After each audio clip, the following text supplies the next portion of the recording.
100여 년 전까지 이곳은 조선에서 세 손가락 안에 드는 큰 장이 있었습니다. 바로 논산시 강경포구입니다.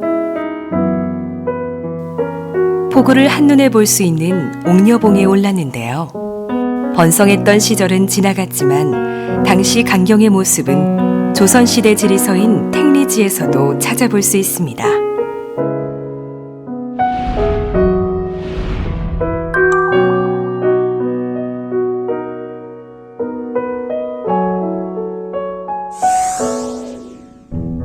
호남 지방에서 나는 갖가지 농산물과 바닷가 해산물은 이곳 금강을 거슬러 올라 강경장을 통해 내륙으로 들어갔습니다. 반대로 내륙의 특산물은 강경포구를 거쳐 아래 지방으로 퍼져나갔죠. 중국에서 비단과 소금 등을 실은 무역선까지 드나들었던 화려했던 포구. 그러나 철도 개통으로 내륙 교통이 발달하면서 화려했던 시절은 빠르게 저물어갔습니다.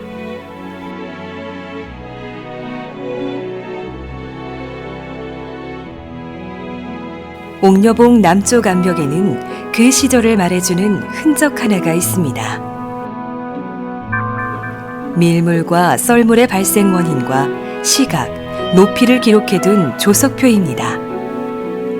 1860년 강경 지역에 살던 송심두라는 사람이 먼 항해를 앞둔 사람들을 위해 만들었다고 전해지는 조석표. 그 덕분에 수많은 사람들이 좀 더 쉽게 포구를 이용했을 겁니다.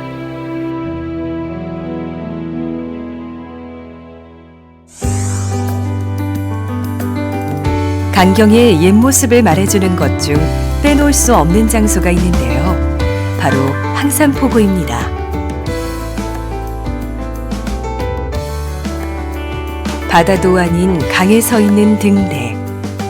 1915년 수많은 어선과 장사꾼들의 야간 운항을 돕기 위해 등대까지 세웠다고 하니 포구의 규모를 짐작케 합니다.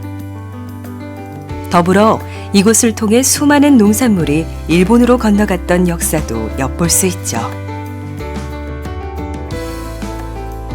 등대는 1987년 황산대교가 놓이고 배가 끊기면서 철거됐다가 2008년에 지금의 자리에 복원되었습니다.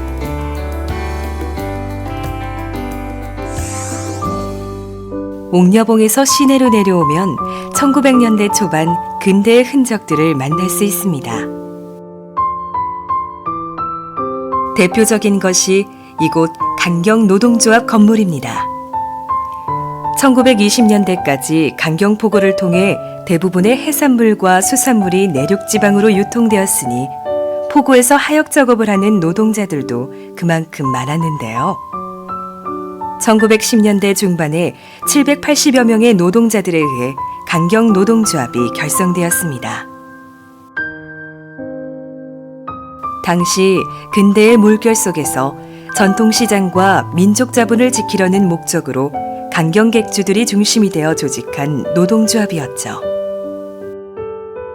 강경노동조합 건물은 1925년에 신축된 건물로 한옥양식과 외래건축 양식이 혼합된 2층 건물이었습니다. 현재의 모습은 한국전쟁 당시 2층이 파손된 후 1953년에 다시 개축한 모습입니다. 강경포구와 시장을 가득 메웠던 노동자들은 뿔뿔이 흩어졌지만 가장 뜨거웠던 공간은 이렇게 우리 곁에 남아 있습니다. 강경노동조합 건물에서 얼마 떨어지지 않은 곳에서 만나게 되는 한일은행 강경지점 건물은 충남 지역의 대표적인 근대시기 금융시설입니다. 화려하고 권위적인 건물의 외관, 그에 비해 소박하게 낸 출입문은 보안에 신경 써야 할 은행 건물이었다는 사실을 말해줍니다. 현판으로 사용한 화강석에는 여러 겹의 글씨가 흔적으로 남아있는데요. 이 건물에 거쳐간 수많은 은행들의 이름이 남긴 흐릿한 흔적입니다. 이후 이 건물은 한동안 젓갈 창고로 쓰이다가 최근에 강경역사관으로 탈바꿈했습니다.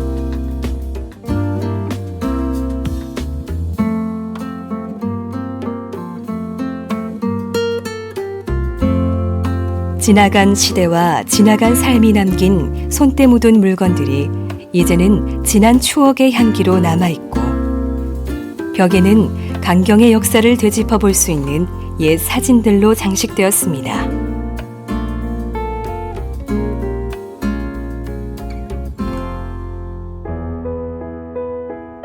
조선시대 상권을 주도하며 크게 번성했던 강경 읍내.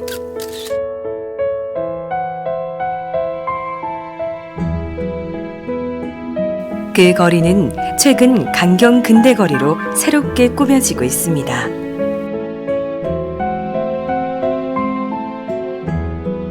지금도 당시 상권을 짐작할 수 있는 건물들을 찾아볼 수 있는데요. 강경 구연수당 건재약방은 그 시기의 중심에서 호황을 누렸던 약방이었습니다. 일본 양식에 한옥 양식을 더한 독특한 구조. 지붕 내부 상량문을 보면 1923년에 지은 건물임을 확인할 수 있습니다.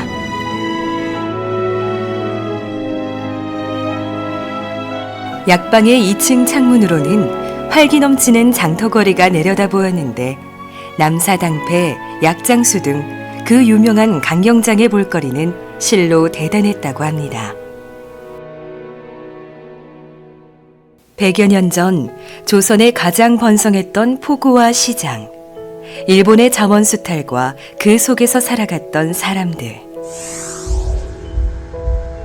1990년 금강 하구뚝이 생긴 이후 뱃길은 완전히 끊어졌지만 저 너머에는 수많은 크고 작은 배들이 실어 날랐던 역사가 있었습니다.